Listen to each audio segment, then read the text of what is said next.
Hi friends, మీకు ఈ video నచ్చినట్లయితే తప్పకుండా లైక్ చేయండి. చెర్రీ భూమి ఇద్దరు కూడా గదిలో మాట్లాడుకుంటూ ఉంటే అప్పుడు గగన్కి ట్రావెల్ ఏజెన్సీ అతను ఫోన్ చేసి భూమి అనే అమ్మాయి మీ నెంబర్ ఇచ్చిందని, జూన్ 9వ తారీఖున ప్రయాణించిన ప్యాసింజర్స్ లిస్ట్ వచ్చిందని ఆ అమ్మాయికి చెప్పండి అంటూ అతను గగన్కి చెప్పడంతో ఇక అప్పుడు గగన్ భూమి దగ్గరికి వచ్చి నా నెంబర్ ట్రావెల్ ఏజెన్సీ వాళ్ళకి ఇచ్చావా అని చెప్పి సీరియస్ అవుతూ ఉంటాడు. ఏ ట్రావెల్స్ వాళ్ళకు, అసలు నేనెందుకు మీ నెంబర్ ఇస్తాను అని చెప్పి భూమి అంటూ ఉంటుంది. ఎంతమంది ట్రావెల్స్ వాళ్ళకు నా నెంబర్ ఇచ్చావేంటి గుర్తు లేకపోవడానికి అని చెప్పి గగన్ అంటూ ఉంటాడు. ఇక ఆ తర్వాత జూన్ 9వ తారీఖున ప్రయాణించిన ప్యాసింజర్స్ లిస్ట్ కావాలని అడిగావట కదా అని చెప్పి గగన్ అనగానే ఇక భూమి పరిగెత్తుకుంటూ గగన్ దగ్గరికి వచ్చి ఫోన్ మాట్లాడుతూ హలో చెప్పండి అన్న అని చెప్పి అంటూ ఉంటుంది. ప్యాసింజర్స్ లిస్ట్ కావాలని అడిగావు కదమ్మా, అడ్రస్, ఫోన్ నెంబర్, ఫోటోలతో పాటు నా దగ్గర లిస్ట్ రెడీగా ఉంది, త్వరగా వచ్చేసాయని చెప్పి అతను భూమికి చెప్పడంతో ఇప్పుడే వస్తున్నాను అని చెప్పి కల గగన్కి మీకు తెలియకుండా మీరు నాకు చాలా పెద్ద సహాయం చేశారు, థ్యాంక్స్ అంటూ అలా పరుగులు పెట్టుకుంటూ కిందకి వస్తుంది. అమ్మ భూమి భోంచేసి వెళ్ళమ్మా అని చెప్పి అంటూ ఉంటే నేను తర్వాత తింటానులేండి ఆంటీ అని చెప్పి భూమి అలా పరుగులు తీస్తూ పని మనిషి చేతిలో ఉన్న ప్లేట్ని కింద పడేసి వెళ్ళిపోతుంది. ఇక దాంతో గగన్కి భూమి మీద చాలా కోపం వస్తుంది.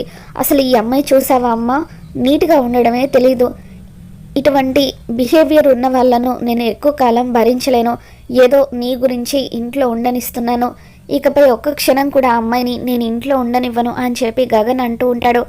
ఒరే, ఆ అమ్మాయి చిన్న చిన్న పొరపాట్లు చేస్తుందేమో కానీ నిజానికి ఆ అమ్మాయి చాలా మంచిదిరా, ఎదుటి వాళ్ళు కష్టాల్లో ఉంటే కాపాడాలని అనుకుంటుంది, మంచి వాళ్ళు అవసరం కోసం తప్పులు చేయరు, ఏదో తెలియక చిన్న చిన్న పొరపాట్లు చేస్తారు అంతే అని చెప్పి శారద అంటూ ఉంటుంది. ఇక చెర్రీ ఏమో కంగారు పడిపోతూ ఇదేంటి సోదర భూమిని ఇంట్లో నుండి పంపించేయాలని డిసైడ్ అయ్యాడు, త్వరగా నా ప్రేమ విషయం భూమికి చెప్పేయాలి, లేదంటే నేను దేవదాసుని అయిపోతాను అని చెప్పి చెర్రీ అనుకుంటాడు. ఇక భూమి అలా పరుగులు తీస్తూ ట్రావెల్ ఏజెన్సీ అతని దగ్గరికి వెళ్తుంది. అన్న లిస్ట్ వచ్చిందని చెప్పారు కదా, కొంచెం ఆ లిస్ట్ త్వరగా ఇస్తారా అని చెప్పి భూమి అంటూ ఉంటే వచ్చిందని చెప్పాను కానీ ఇస్తానని చెప్పలేదు కదమ్మా, ఎయిర్పోర్ట్ వరకు వెళ్ళి లిస్ట్ తీసుకురావాలంటే ఖర్చు అవుతుంది కదా అని చెప్పి అతను అంటూ ఉంటాడు. ఓ డబ్బులు కావాలా అన్న, ఇప్పుడు ఇస్తాను అని చెప్పి తన దగ్గరున్న 500 రూపాయలని అతని చేతిలో పెడుతుంది. ఏంటిది 500? ఎయిర్పోర్ట్ వరకు వెళ్ళి లిస్ట్ తీసుకొని రావాలంటే ఎంత ఖర్చు అవుతుందో తెలుసా, కనీసం 50,000 అన్నా కావాలి, నువ్వు 50,000 ఇస్తే ఇప్పుడే లిస్ట్ నీ చేతిలో పెడతాను, లేకపోతే లేదు అని చెప్పి అతను అంటూ ఉంటాడు. అన్న మీరు నాకు అన్నలాంటి వారు, ఇది నా జీవితానికి సంబంధించిన విషయం, దయచేసి ఆ లిస్ట్ ఇవ్వండి అన్న, ప్లీజ్ అన్న, మీకు దండం పెడతాను అని చెప్పి భూమి ఎంతగానో బతిమలాడుతూ ఉంటుంది. నువ్వు నన్ను ఎంత బతిమలాడినా లిస్ట్ ఇవ్వడం కుదరదు, డబ్బులు నా చేతుల్లో పెడితేనే నీకు లిస్ట్ ఇస్తాను, లేకపోతే లేదు అని చెప్పి ఇక అతను కఠినంగా చెప్పడంతో భూమి ఎంతో బాధగా అక్కడి నుండి వచ్చేస్తూ ఉంటుంది. అసలు నా కన్నవాళ్ళు ఎవరో నేను తెలుసుకోగలనా అని చెప్పి అలా భూమి బాధపడుతూ నడుచుకుంటూ ఇంటికి వస్తూ ఉంటుంది. మరోవైపు శరత్ చంద్ర భూమి గురించి ఆలోచిస్తూ శోభచంద్ర ఫోటో దగ్గర నిలబడి బాధపడిపోతూ ఉంటాడు. అసలు ఆ అమ్మాయి ఎవరు, ఆ రోజేమో అలా ఎదురుపడింది, కళాకారుల గురించి తప్పుగా మాట్లాడితే నన్ను చెడమడ తిట్టేసింది, ఈరోజేమో ఆ గగన్ గాడితో గొడవ పడ్డానికి నేను ఆ ఇంటికి వెళ్తే తను మధ్యలో అడ్డొచ్చింది, అసలు ఆ అమ్మాయి కాపాడింది వాడినా లేకపోతే నన్నా ఎందుకో తెలీదు, ఆ అమ్మాయి రక్తం చింది నా మీద పడగానే ఆ రక్తం నాకు ఏదో చెప్పినట్టుగా అనిపిస్తుంది, ఆ భాష నాకు అర్థం కాలేదు కానీ ఆ అమ్మాయిని చూసినప్పుడు నాలో మౌనం తప్ప మాటలు రావడం లేదు, నా ఆవేశం అంతా కూడా చల్లారిపోయింది, అసలు ఆ అమ్మాయి ఎవరు, ఆ అమ్మాయికి నాకు ఏంటి సంబంధం అని చెప్పి శరత్ చంద్ర ఆలోచిస్తూ ఉంటాడు. అప్పుడే అపూర్వ శరత్ చంద్ర దగ్గరికి వస్తుంది. బావా పెళ్ళి దగ్గర పడింది, పెళ్లి పనులన్నీ ఒక్కదాన్ని చూసుకోవాలంటే నా వల్ల కావడం లేదు, ఒక్కసారి నువ్వు కూడా ఈ లిస్ట్ చూడు బావా అని చెప్పి ఏదో లిస్ట్ని శరత్ చంద్రకి చూపిస్తూ ఉంటే ఇకప్పుడు శరత్ చంద్ర మాత్రం అలా శోభ ఫోటో దగ్గర నిలబడి భూమి గురించి ఆలోచిస్తూ ఉంటాడు. బావా బావా అని చెప్పి అపూర్వ పిలుస్తూ ఉంటుంది. ఇక అప్పుడు శరత్ చంద్ర ఏంటి అని చెప్పి అపూర్వని అడుగుతాడు. ఇప్పటి వరకు నేను చెప్పిందేది వినలేదా బావా అని చెప్పి అపూర్వ అడుగుతుంది. లేదు, నేను గగన్ ఇంటికి వెళ్ళినప్పుడు ఒక అమ్మాయి నాకు ఎదురుపడిందని చెప్పాను కదా, నేను ఆ అమ్మాయి గురించి ఆలోచిస్తున్నాను అని చెప్పి శరత్ చంద్ర అంటూ ఉంటే, నన్ను మన ఇంటికి వచ్చి తిట్టిన అమ్మాయి గురించి నువ్వు ఆలోచిస్తున్నావు, సరే బావా ఆలోచించుకో అని చెప్పి అపూర్వ గదిలోకి వెళ్ళిపోతుంది. ఇక నక్షత్ర అపూర్వ దగ్గరికి వచ్చి, మామ్ ఏమైంది మామ్, ఎందుకు అలా ఉన్నావని చెప్పి అంటూ ఉంటే, నాకు నచ్చని ఆ పిల్ల గురించి మీ నాన్న ఆలోచిస్తున్నారు అని చెప్పి అపూర్వ అంటూ ఉంటుంది. అసలు ఆ అమ్మాయి ఎవరు మామ్, కాలేజీలో నాకు, ఇంటి దగ్గర నీకు, ఇప్పుడు డాడీకి ఎందుకు ఇలా ఎదురుపడుతుంది, ఎందుకు ఆ అమ్మాయి మన ఫ్యామిలీని టార్గెట్ చేస్తుందని చెప్పి నక్షత్ర అంటూ ఉంటుంది. ఆ అమ్మాయి ఎవరో నాకు తెలియదు, కానీ ఎందుకో ఆ అమ్మాయి కనిపిస్తే నాలో అలజడి మొదలవుతుంది, భయం కలిగినట్టుగా అనిపిస్తుంది అని చెప్పి అపూర్వ అంటూ ఉంటుంది.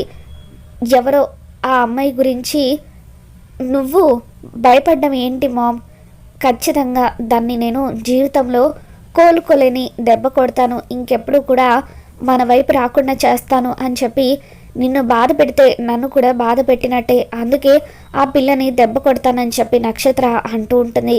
మరోవైపు తర్వాత రోజు ఉదయాన్నే శారద తన పెళ్లి రోజు కావడంతో గతంలో కృష్ణప్రసాద్ తన కోసం తీసుకువచ్చిన చీరను కట్టుకొని అందంగా రెడీ అవుతుంది. ఇక గతంలో కృష్ణప్రసాద్ తను కలుస్తున్న రోజుల్లో తన కోసమని కృష్ణప్రసాద్ శారీని గిఫ్ట్గా తీసుకువచ్చి చేతుల వెనక్కు దాచిపెట్టి, నీ కోసం నేను ఒకటి తెచ్చాను, ఏంటో చెప్పుకో శారద అని చెప్పి అంటూ ఉంటాడు. ఏం తెచ్చారు, మల్లెపూలు తెచ్చారా, మనకిష్టమైన గులాబ్ జామ్ తెచ్చారా అని చెప్పి శారద అంటూ ఉంటుంది. అదేమీ కాదు, కానీ ఒకవేళ నీకు ఇష్టమైనది తీసుకువస్తే అప్పుడు నువ్వు నాకు ముద్దు పెడతావా అని చెప్పి కృష్ణప్రసాద్ అంటూ ఉంటాడు. ఇక అలా ఎల్లో కలర్ శారీని శారదకి గిఫ్ట్గా ఇస్తాడు. చీర చాలా బాగుందండి అని చెప్పి శారద అంటూ ఉంటుంది. మరి నీకు ఇష్టమైంది నేను తెచ్చాను కదా, నాకు ఇష్టమైంది నువ్వు ఇస్తావా అని చెప్పి కృష్ణప్రసాద్ అలా ముద్దు పెట్టమని శారదని అడుగుతూ ఉంటాడు. ఇక అలా వాళ్ళిద్దరూ సంతోషంగా ఉన్న రోజుల్ని శారద గుర్తు చేసుకుంటుంది.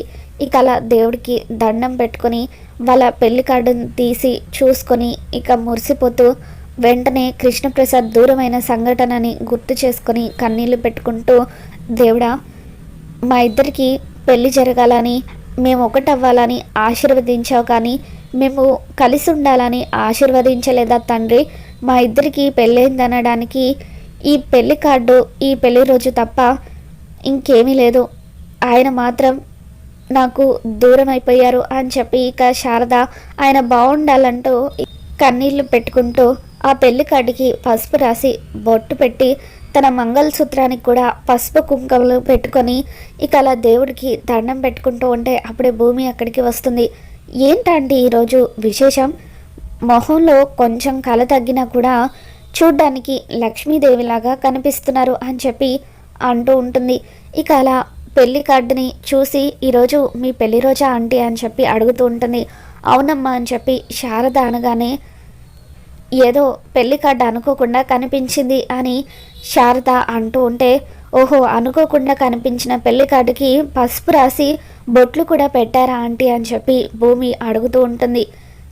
అయినా ఆ దేవుడు దూరం చేసింది మనుషుల్నే కానీ మనసుల్ని కాదు కదా ఆంటీ అని చెప్పి భూమి అంటూ ఉంటే, మరోవైపు కృష్ణప్రసాద్ కూడా గతంలో శారదతో జరిగిన పెళ్లిని గుర్తు చేసుకొని ఇక ఆ రోజు తన పెళ్లి రోజు అన్న విషయాన్ని గుర్తు చేసుకుంటాడు. ఇక ఆ తర్వాత భూమి శారదకు పెళ్లి రోజు శుభాకాంక్షలు చెబుతూ ఉంటుంది. మరి రాబోతున్న ఎపిసోడ్లో ఏం జరగబోతుందో మళ్ళీ మన ఛానల్లో తెలుసుకుందాం. మీకు కనుక ఈ వీడియో నచ్చినట్లయితే తప్పకుండా లైక్ చేయండి.